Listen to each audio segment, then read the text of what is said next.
This is day 4 of the April 92 7-day retreat in Springwater.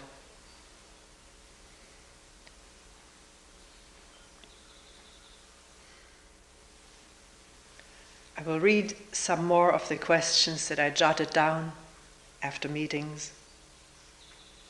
Not just questions, also comments. Being in a silent retreat brings very clearly into focus how much we project on the people around us, whom we hardly know or don't know at all. How much we interpret how someone walks or sits on a pillow, and all that we attribute to the people, which may have no base in fact at all. Watching how it comes up when the mind quiets down in a silent place, I realize how much more of this must go on in daily life when we're not aware of it at all.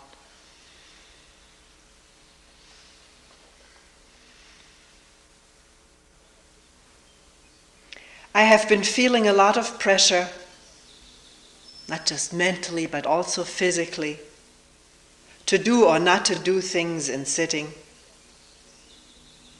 Pressure from what I think other people around me think about me, and so forth and so forth. Yesterday, when the pressure became too much, I went upstairs and just laid down, doing nothing. The pressure was gone. It is really wonderful to be alive.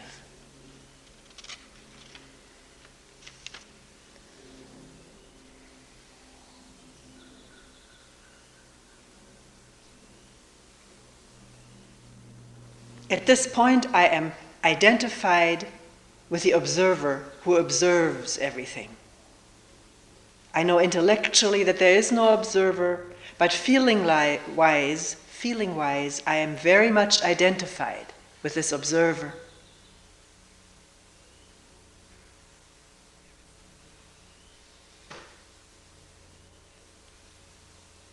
Are there different stages of awareness? When I look at a bird, I am identified with this bird. I am this bird. I am that tree that I see and that flower. And this identification expands awareness.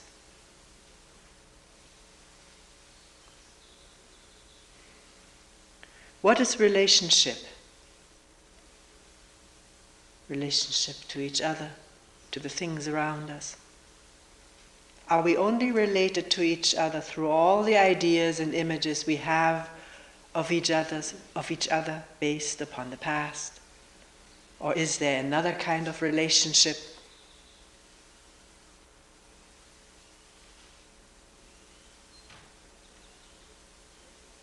I've been watching a certain mechanism in the brain that always wants to predict and figure out how something will work out for me in the future. I can really feel that this mechanism is part of the me, trying to figure out the future, how things will work out. Usually there are emotions called up in this connection, and then I become entangled. This time of watching, there was just watching this activity buzzing in the brain, but no involvement with it. Then the whole thing, which normally becomes upsetting, just became a big laugh, turned into a big laugh. When awareness is spacious, then this brain activity trying to figure out future scenarios stops. Then they're just the stars, the moon, the wind, the cool air, and whatever else there is.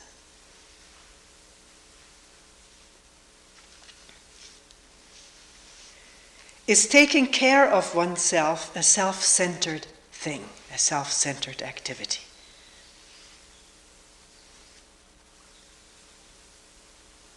Do we need faith to do this work? Faith that something good or meaningful will come of it.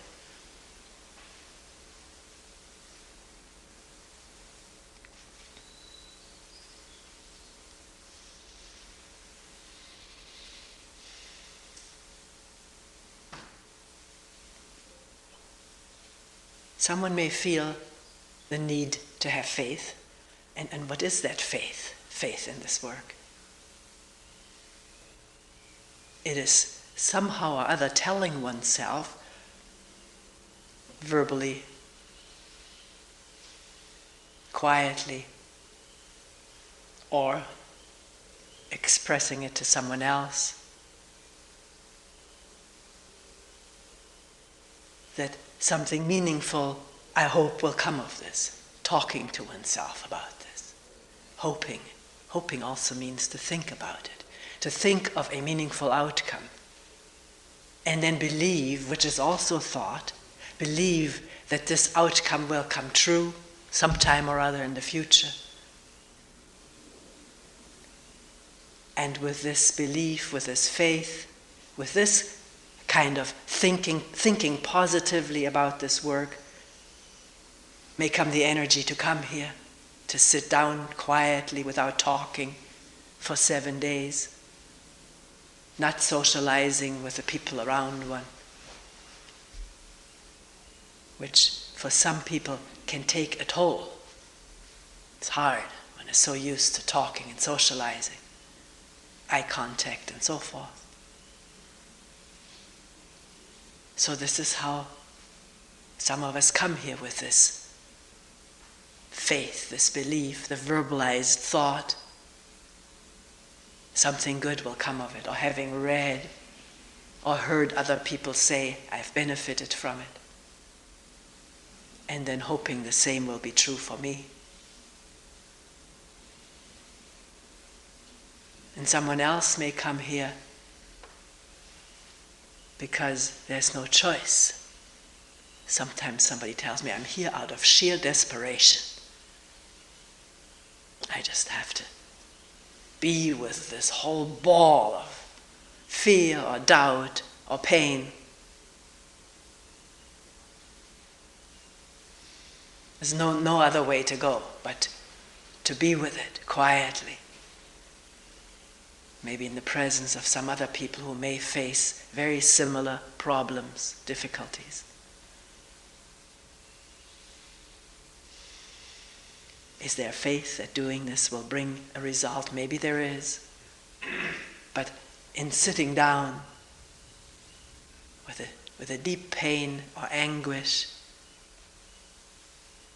really being with it, just being there, not evading it, not escaping from it or running away into other activity, may leave no room for even thinking, well, something good will come of it. It's just what is.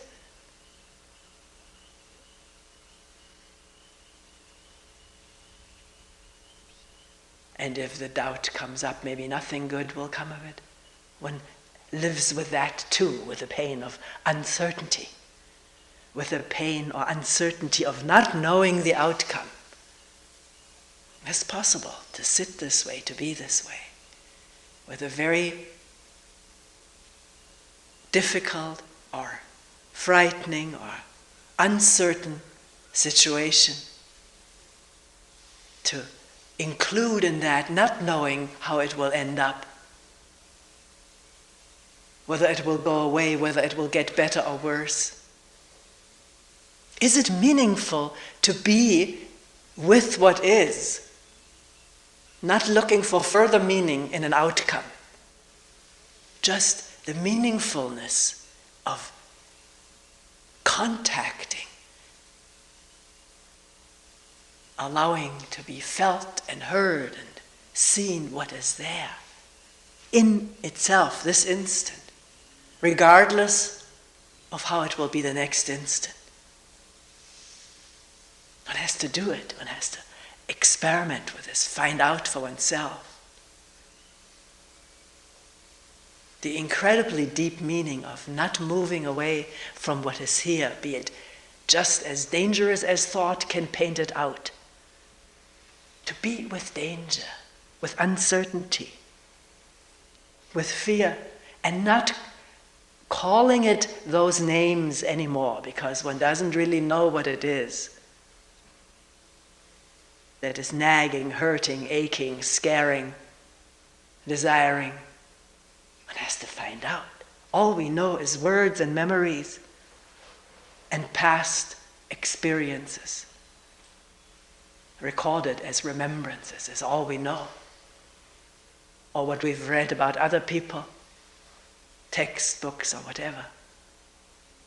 But what is going on this instant is not knowable, but it is experienceable. From experience can arise thoughts which make it into the known, verbalizing it, expressing it. Or what we think is the known, it's just the abstraction from an experience. It's not really that whole thing. That whole thing in its totality is not knowable. Only in its certain aspects that thought abstracts into words and memories.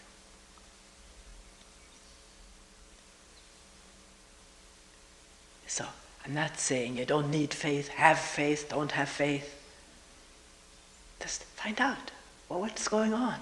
What do we say to ourselves? About ourselves, about our future. Watch it. Listen to it. See the connection to the feelings and sensations and emotions that grip this body.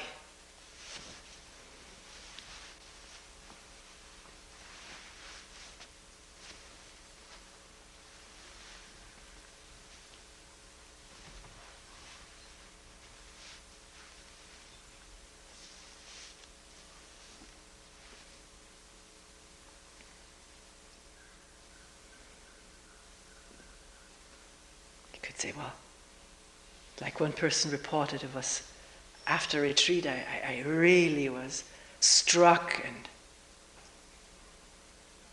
actually scared by all that revealed itself or had revealed itself, and I didn't want to look. But here, this person is back in a retreat. Out of faith? Out of what? We don't really know. We put words to it, and then we believe the words.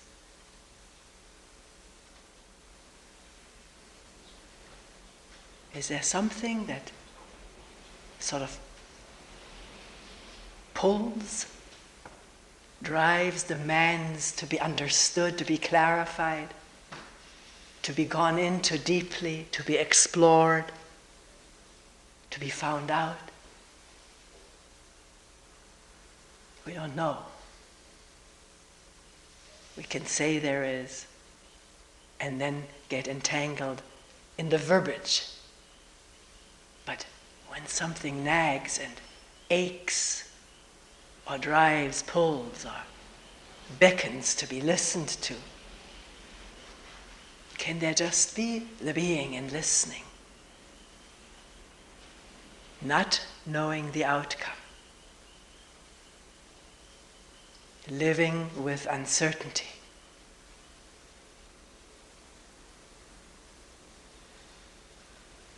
Uncertainty about the future. The present is there. It's not uncertain. It just needs to be listened to and felt, experienced in its fullness and in its emptiness.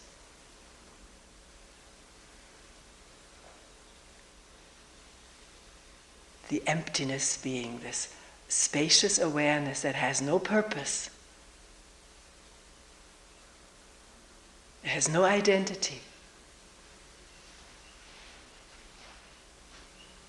It's not definable or knowable. But in it, these little mechanisms which drive us and project the future out of the past, they become transparent and maybe laughable. Laughing about what so worries us, or churns us, or makes us so angry or full of rage, to see it's a mechanism in the brain to pick the past remembrances and project them in the future, and then embellish it with all kinds of other items. What could happen to me, to my relationship or whatever. And the power of this mechanism to get the whole body-mind embroiled in fear or anger, or the blind drive to seek pleasure, regardless, to go through all kinds of things just to get that pleasure, which is projected in the video room upstairs.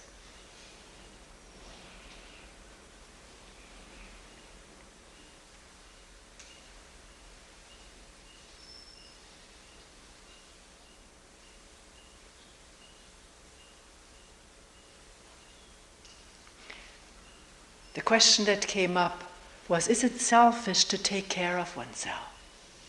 You always talk about an awareness, the person said, in which there's no self-concern, and therefore the listening is clear, the seeing is accurate, and the action is accurate. Accurate seeing and listening out of no self-concern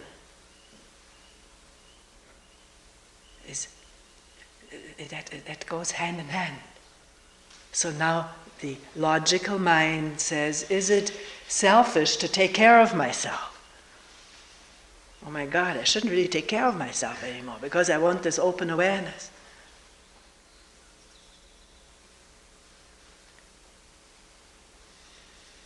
What does it mean to take good care of oneself? I've sort of developed the habit of saying it to people often. Take good care of yourself. Take care.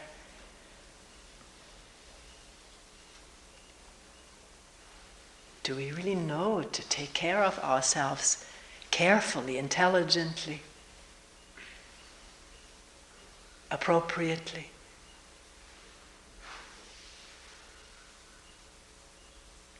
Really developing a sensitivity to what this body needs to feel fresh and energetic, healthy.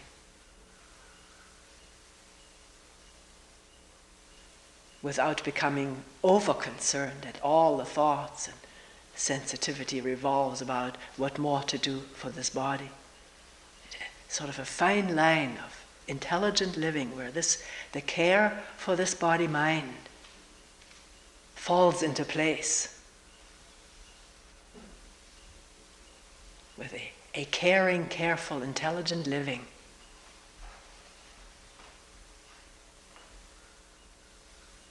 And that need not impact openness to other people and what else is going on.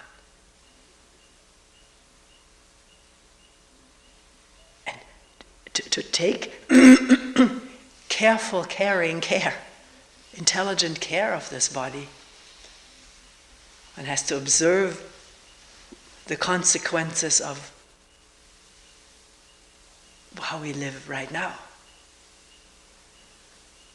Consequences of overeating, over-talking, overstimulation through all the media that we become so attached to. The books, the radio, the records, the CDs, the videos, the television, the movies. I'm not saying that this all has a place, but can one observe neutrally how it impacts the body? At the moment, later, next morning.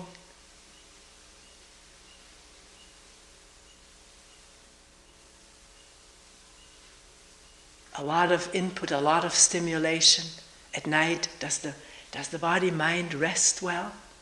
Or do whatever input has come keeps reverberating, keeps turning like a turntable?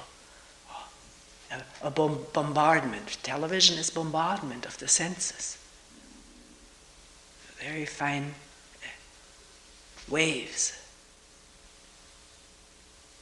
And is one sensitive to observing how it continues during the night and how one wakes up rested. I'm not prescribing how we should live. I'm just looking at how it is we do live and how does it feel? What are the consequences of it? If I eat too much, how do I feel? I don't need anybody to tell me how much to eat. This body tells me. I feel overstuffed, sickish, I eat too much. So out of that experience next time, I'll take a little bit less. Not moralistically out of ideas, but out of the realization how much is needed. And not wanting to feel for 2 or 3 hours sick or immobilized, affected.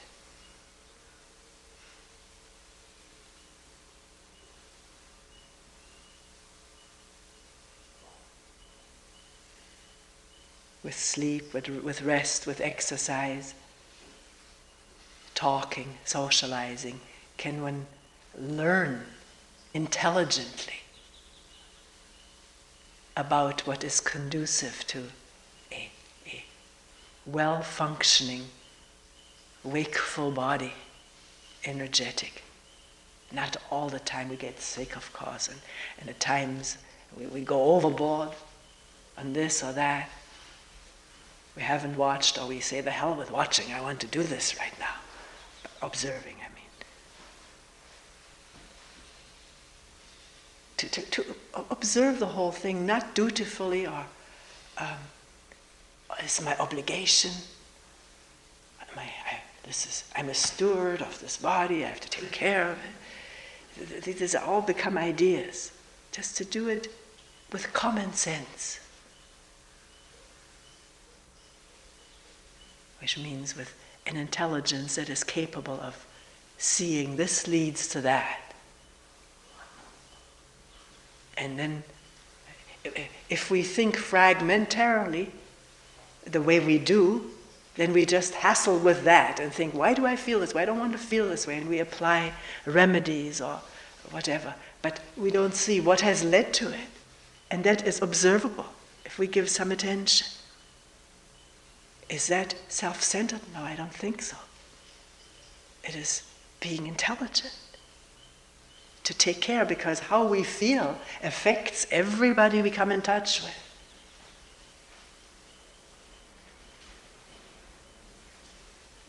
Our physical feelings, sensations express themselves, and moods express themselves in our communication with others. Our irritation. If we're very worn out, not have gotten enough sleep, our threshold for anger is much lower than if we have rested. Don't get as angry easily, probably, not as frustrated as easily.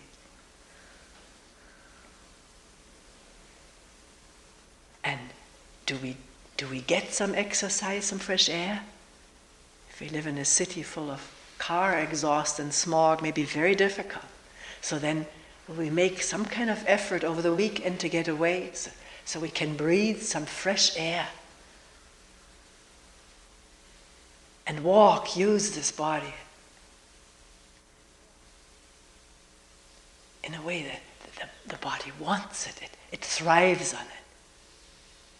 Like a dry sponge likes water to fill it up, so it becomes pliable and usable.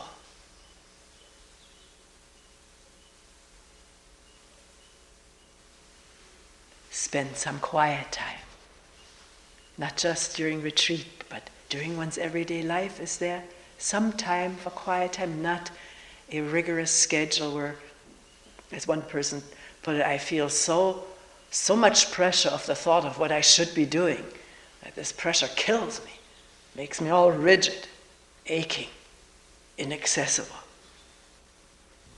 And just lying down and not doing anything, the pressure lifted and one feels alive. So I don't mean the pressure of schedules, but the meaningfulness of some quiet moments, however long.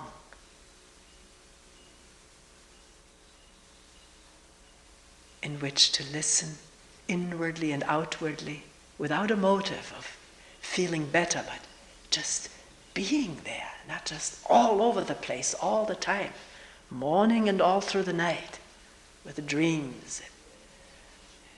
I'm not saying anything against dreams, but some of them really still reverberate the pressure under which we live during the day.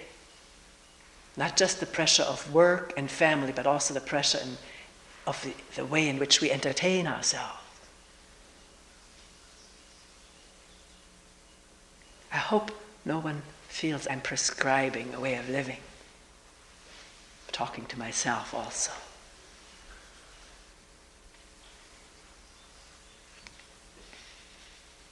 Question which comes up so often. Here in retreat there are some moments of really silence and wide open being. Can I take that along, or why can't I? Why is it gone in my daily life? Why is it gone? Why can't it be contacted in one's daily life? How do we live? Do we live in a way that makes this contact possible? Or do we live in a way to shut it out? Putting the lid on, and the lid is all of our activity. Work, social, entertainment, eating, whatever. All we do is the lid. On what? On just openly being nothing. And the immense healing of this nothingness, this silence, which has no goal, no purpose, no identity, no observer. It just reveals and makes transparent all there is, this instant.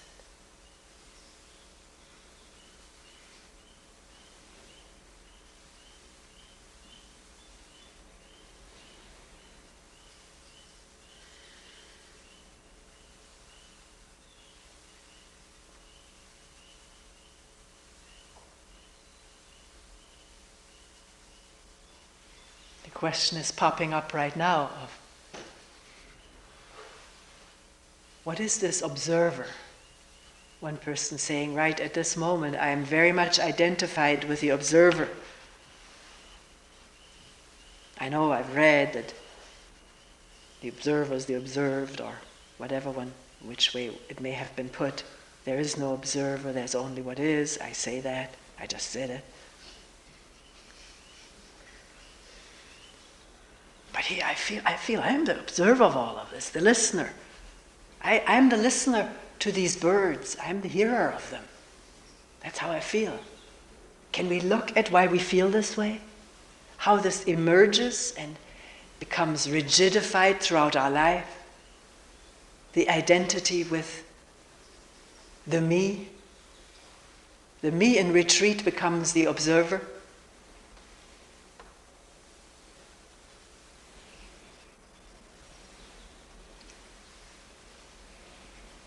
Is that of interest?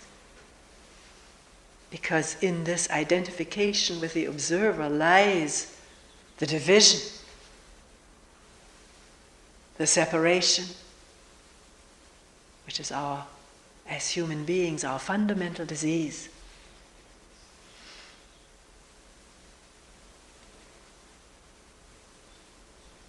The feeling and sensation and conviction of separation. Me separated from you, from the birds, from the sun, from my God, if I believe in one, from nature, from people. What makes for the separation? What makes for the identification with the observer?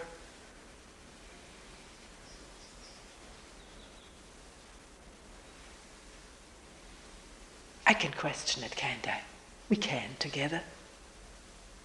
What makes for the identification with this observer? Why do I feel that I'm the observer of the wind? If I say it long enough, I'll believe it myself. But if I listen, there's just whatever's there. I don't think I'm hearing it. I don't talk that way to myself anymore. I just listen. I'm using conventional language. I am just listening. But there is just listening. The I is just a conventional way of putting it. But it has power over our convictions and beliefs that there is indeed an I, a separate mental entity, a soul or something that is separate, and it is the observer. Sometimes it is said the witness of everything. And with putting it this way, the mind immediately imagines an entity, something separate from everything else that is the witness or the observer, the listener. So language which we have used and heard all of our lives has a powerful part in maintaining the sense of separation.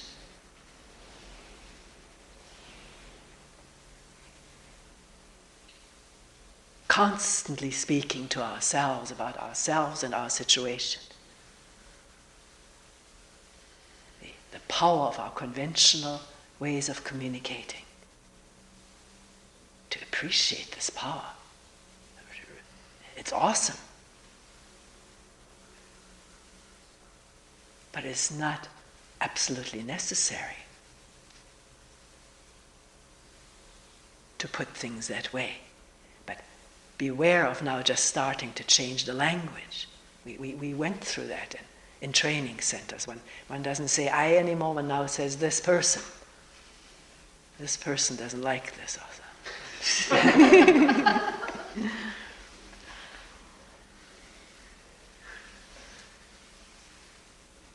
Also, I understand that in the Chinese language there is no I case. It doesn't exist. And yet, one reads the stories of Chinese monks coming to see their teachers to see if there couldn't be a freeing of all the burdens of samsara, which means this life of birth and death. And it took them 10, 20, 30, 40, 50 years without the I, without this I in the language.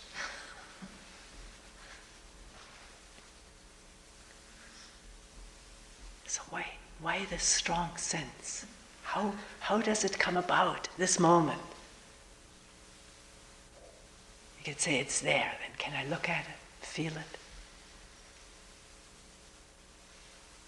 There are sounds here, aren't there? And if we're awake, they're perceptible, perceivable, and they're being perceived. And there is an organism here, and on each mat or seat in this room, and that organism is equipped with all kinds of very refined sense organs. Somebody said, if I listen very sensitively, I can hear the eardrum vibrating with the sound. So there are eardrums and there are all kinds of instruments in the ear. And then there are connections to the brain, to the interpretive center, which immediately says it's a bird. But there's also a way of perceiving which is not solely dependent on the organ which mediates sound or sight or light or touch. I don't know where that's located. But it is a perception which is whole. It's not divided into seeing, hearing, touching, smelling, and all of those senses are operating as a whole total perception, which does not need the labeling and does not need any identification with the perceiver. That connection to the brain does not exist from that perception. There's no connection to the brain that says, I am the perceiver. So it's just a wholesome perception with the organs and all the totality of this incredible instrument which you call this body is awake and alive and open. And it happens here, and it happens here, there, in human beings. But it doesn't need to be identified with through thought, thinking, oh, this is me, how terrific I'm now perceiving. Then this strengthens again the image and idea of me, which is a separate construct, separate from this perception. It's located in all the memory files throughout our life and reinforced by other memory files of other human beings. Ideas, pictures, memories about me, and as one person described the mechanism projecting how it will be for me in the future, in a different situation, connected to me, my ideas and thoughts about myself, which is this ongoing idea and picture story, memory story of our life. And that takes place quite separate from a wholesome perception. Or let us put it this way. When the perception is whole, that story-making apparatus with all of his files of videos and tapes is quiet. The energy does not travel in that circuit. It doesn't. Therefore, it is of no importance to this totality of perception. It's of great importance when the energy travels in that and only that. Then the memories and the projections of the future become so important and so loaded with emotion. And the reality of the emotion erroneously attributes reality to this idea of me. Can't be seen anymore that it's just memories and ideas, because the emotion is so real. The feeling is so acute, so actual, so true. Which the thought about what will happen to me in the future aroused. But as one person observed, when this was seen out of a spacious state of being, then it became laughable. Now this little churning around of what's going to happen to me could get one going into rage or fear. But it didn't do that because it was seen, it was transparent. It's just one of the capacities of the brain to project seeming reality, but not the truth.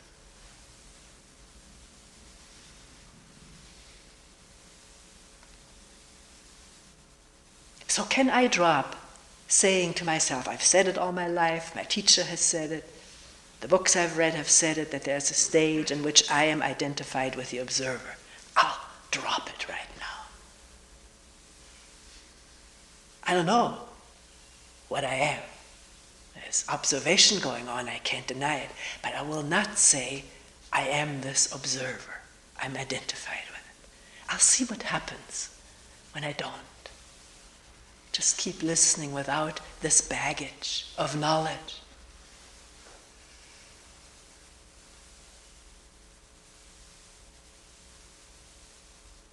Because I put the baggage aside, now I can watch how it wants to compose itself again. The baggage wants to get back together again. And I watch all the arguments that want to make a new baggage. One of the arguments is, yeah, but if I put a needle into my skin and it bleeds, you don't feel it. It's true, if you put a needle into your skin, I don't feel it. But I know how it feels to have a needle in the skin. But that is no argument that there is a separate mental me.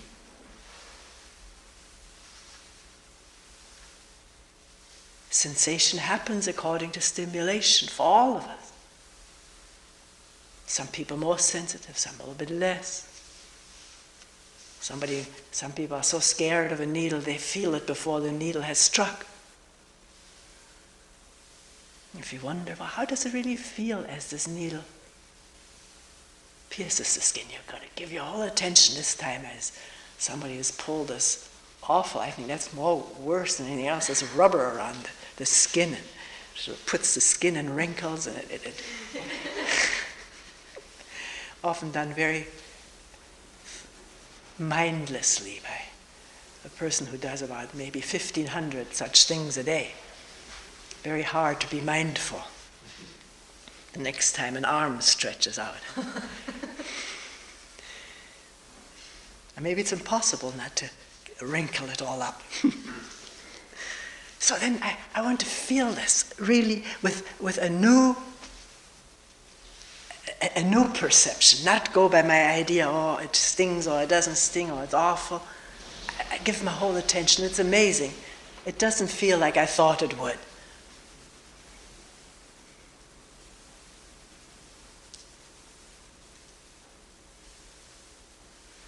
So the fact that there are two different bodies, does this make for separation between us? It makes for separation. If you put a yardstick from here to there, there's I don't know how many yards, meters. But it's not separation. I don't feel that as a separation. If I don't think of myself as being better than you are, or worse, or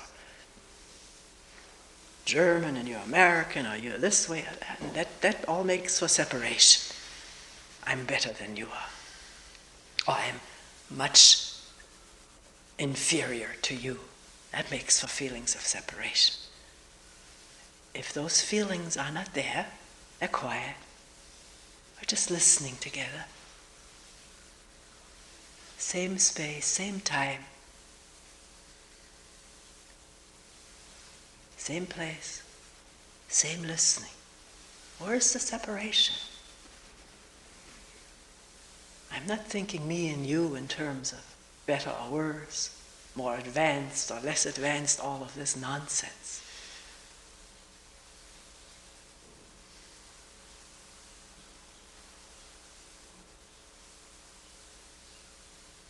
Actually, some people do have very, very sensitive feelings, and they can feel the pain of others. It happens to all of us at times, doesn't it? I remember times when our son was small, I was very attached to him, when he had a sore throat, my throat felt sore. He had a fever, I felt my head, and that seemed to feel hot. So it's not even that one doesn't always feel what somebody else feels physically. It's possible. But that's not what we're talking about. We're talking about is this enclosure in the whole thought and memory and picture bundle of me, which comes into play if I say I am the observer. It doesn't come into play when I say let's just listen without knowing, without wanting to get a benefit from it. Just listen because listening is there and everything else is there too. So the listening and what is heard are not separate. Not even that is separate.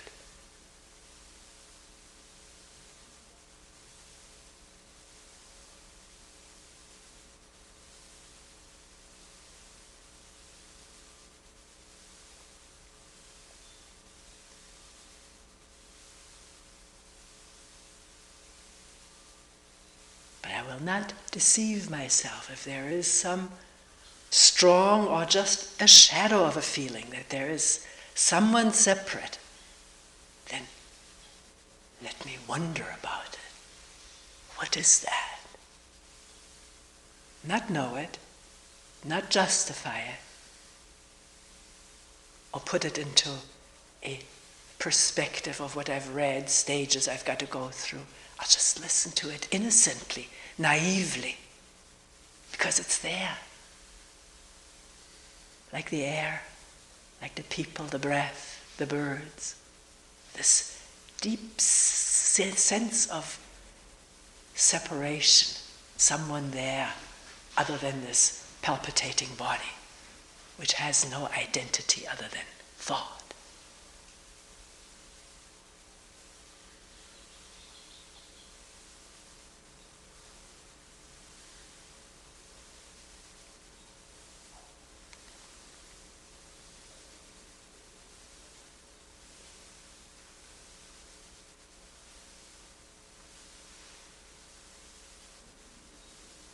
I also don't say I am identical with a bird, or I am the tree, or I become the daffodil that is there so beautiful coming out of the green earth.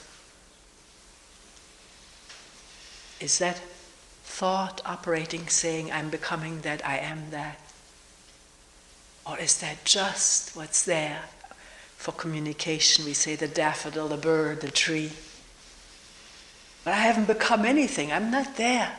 It's just the fullness of perception and the emptiness of it. Empty of all thought of me, and therefore everything just what it is. Flying, flowering, moving, standing, sitting.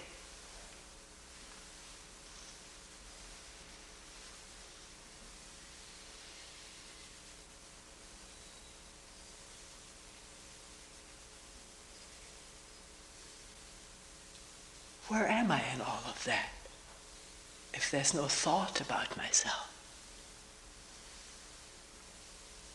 Separate?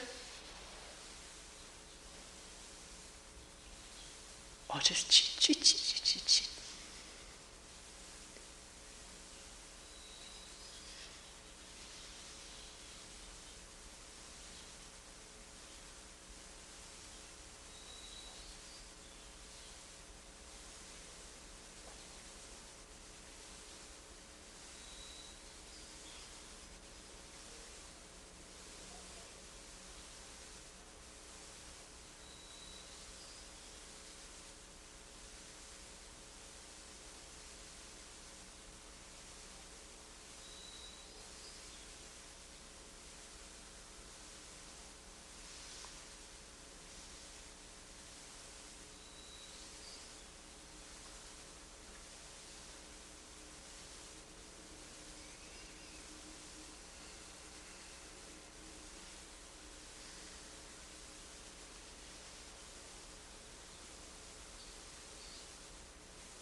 We will end here for today.